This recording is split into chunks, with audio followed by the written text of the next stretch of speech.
Hi guys, it's John Lloyd Peligro and welcome to the first vlog.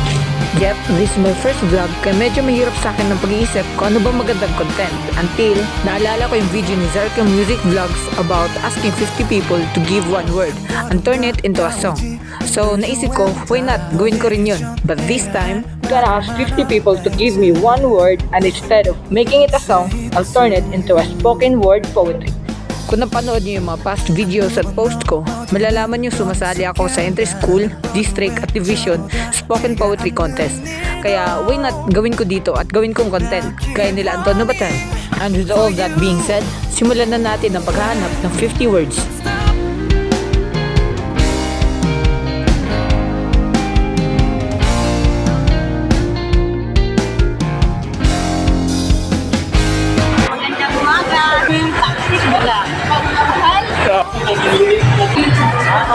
Umunod ako dito.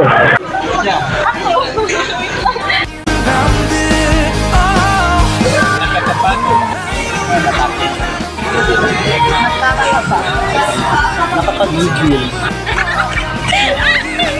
Nakakasakit. Naginig. Maligal. Tahanan.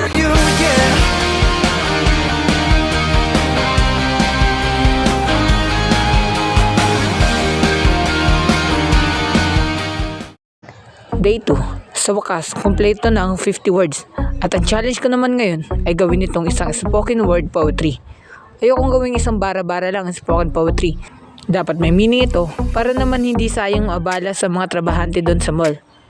Alam kong hindi pa ako ganun kagaling sa larangan na to. Pero at least man lang nagawa ko yung best ko na mapaganda itong piece na to. Guys, it's 3 PM. Tapos na po tayo sa lyrics at meron na din po tayong background music which is yung Katawaridoke ng Your Name. At yun, i-record na lang natin yung spoken poetry. Ang day 3 ay ang recording at editing ng video. At bago ko matapos ang spoken poetry, ay gusto ko lang pasalamatan yung mga tao na nag-participate at tumulong para magawa ang video na to. Maraming salamat sa inyo. Dahil itong lahat ay hindi magiging posible kung wala kayo. Salamat din sa kaunting banding at kulitan na kasama ko kayo. Sa wakas, pakalipas na ilang araw ay natapos na din ang spoken poetry na video.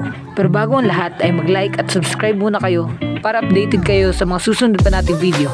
And with all that being said, simulan na ang spoken poetry.